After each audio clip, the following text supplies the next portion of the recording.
efectos son acá.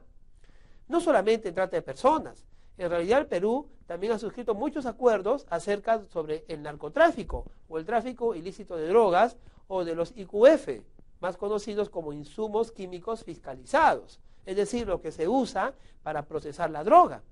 Los tratados internacionales, entonces, es desde este punto de vista también fuente del derecho penal, porque al ser recibido como parte de nuestra legislación, se constituirán dentro de las leyes penales como una fuente de ley penal.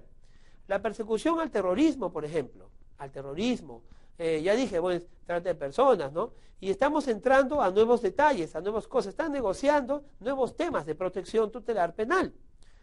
Por ejemplo, los delitos ecológicos o contra el medio ambiente, los delitos relacionados pues con fauna silvestre, la comercialización de fauna silvestre, o aquellos delitos relacionados pues con el patrimonio cultural. Tú sabes pues que hace poco, ¿no?, la Universidad de Yale le ha devuelto al Perú gran cantidad, miles de piezas que pertenecieron pues a la expedición que Hiram Bingham llevó pues en el año 1911 aproximadamente a los Estados Unidos y que lo sacaron de Machu Picchu.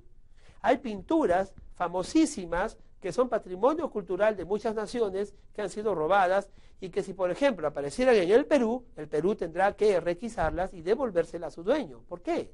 Por estos tratados internacionales que nosotros hemos firmado. La persecución penal y entonces el derecho penal va a tener como fuente no solamente la ley peruana, la ley que nosotros en nuestros congresos emitamos, sino también aquellas que elabore pues una asamblea constituyente a nivel constitucional. También aquellos de los decretos leyes, por supuesto, ¿no? Tú sabes que cuando hay un golpe de Estado o un gobierno de facto o una dictadura, ellos no dictan pues decretos legislativos, ¿no? Ellos dictan decretos leyes, ¿no?, por la naturaleza de su Estado, que es un Estado de facto. Y tiene tanto valor todas esas leyes como el decreto legislativo, la ley que dicta el Congreso. Estas leyes entonces, en grupo, ¿no?, constituirán la fuente principal del derecho penal peruano. Y como ya dije, también aquellos tratados internacionales que sean definitivamente, ¿no?, aprobados por nosotros como parte pues de nuestra legislación. Lucharemos entonces contra el terrorismo, contra el narcotráfico, con la trata de personas, con la trata de órganos, con la trata de niños, que es una modalidad especial de la trata de personas, y con cuanto todo delito que en este momento, ya por su envergadura y su naturaleza, esté afectando a las sociedades, ¿no?, a las sociedades del mundo entero, y esté afectando en todo caso a las democracias y a los estados de derecho debidamente organizados. El Perú, entonces, será desde ese punto de vista también un gran actor, ¿no?, de persecución penal. El derecho penal tiene como fuente principal a la ley. Pero no es la única fuente, ¿no? No es la única fuente, es la fuente privilegiada, es la fuente por antonomasia, la más importante. Los doctrinarios discuten sobre si las otras fuentes que voy a mencionar son o no son fuentes, ¿no? Porque son fuentes de derecho, pero no de derecho penal, dicen algunos. Estas otras fuentes son solamente fuentes descriptivas, nada más, pero la fuente del derecho penal es la ley, no hay otra. Otros doctrinarios dicen lo contrario, dicen no, la ley penal es la fuente, muy bien, perfecto, es la más importante, pero también estas otras leyes también pueden crear instituciones jurídicas que deben ser protegidas y por lo tanto son fuentes de derecho penal. Vamos a ver cuáles son. Tenemos en primer lugar el reglamento, vamos a ver ahí en la diapositiva el reglamento, está debajo del decreto ley, ¿ven? El reglamento. ¿Qué son los reglamentos?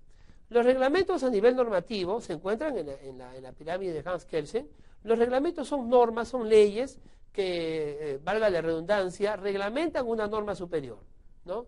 Por ejemplo, se crea un sistema privado de pensiones, ¿no? Se declara, se dice, el sistema privado de pensiones va a considerar en esto, que cada persona tiene pues que hacer su depósito, ¿no?, pagar su mensualidad, o la empresa para la que uno trabaja tendrá que retener y pagar la mensualidad pensionaria para que uno pueda tener derecho a una pensión, ¿no?, en el futuro.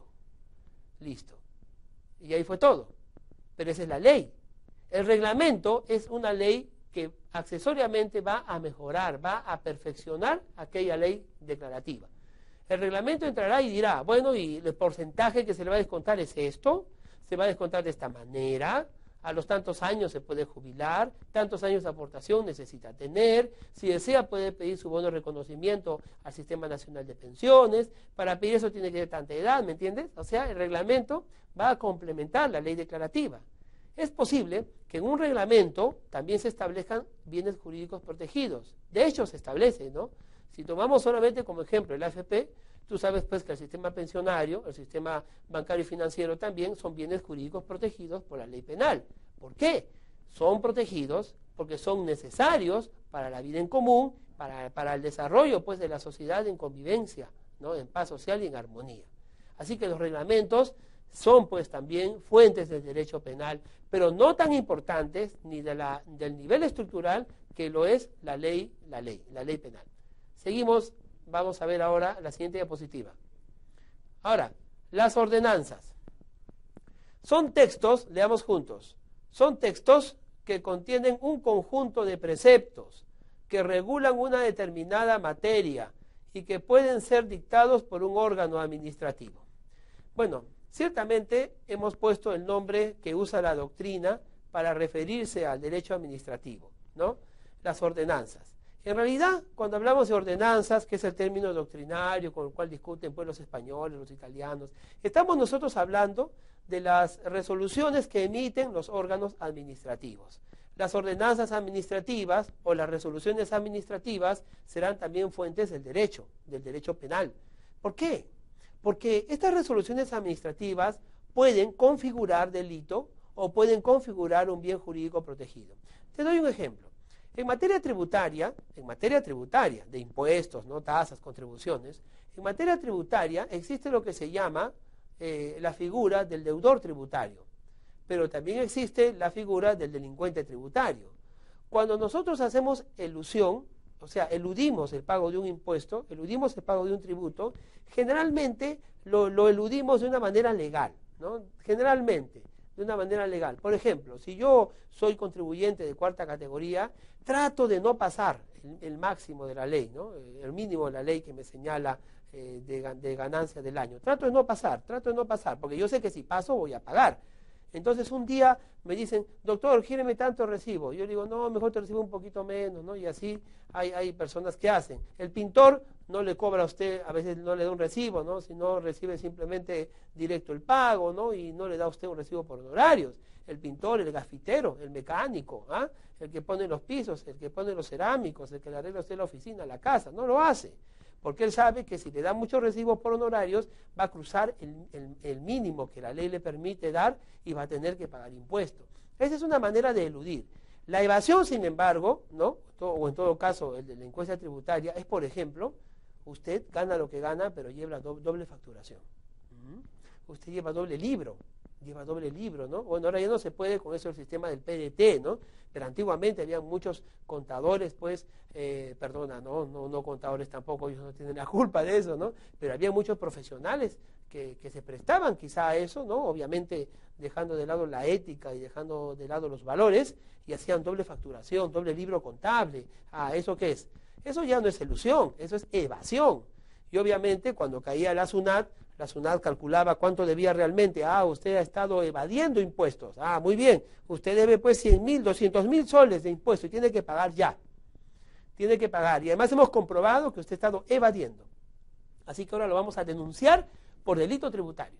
Porque usted no ha pagado y para eso ha usado de métodos fraudulentos. Lo vamos a demandar por delito contra la fe pública. Lo vamos a demandar también por delito tributario, por evasión tributaria. Usted ya no va a ser un deudor tributario, usted va a ser un delincuente tributario. ¿Ah? Entonces le sacan la resolución administrativa de acotación de deuda tributaria y luego le sacan una resolución de requerimiento de pago.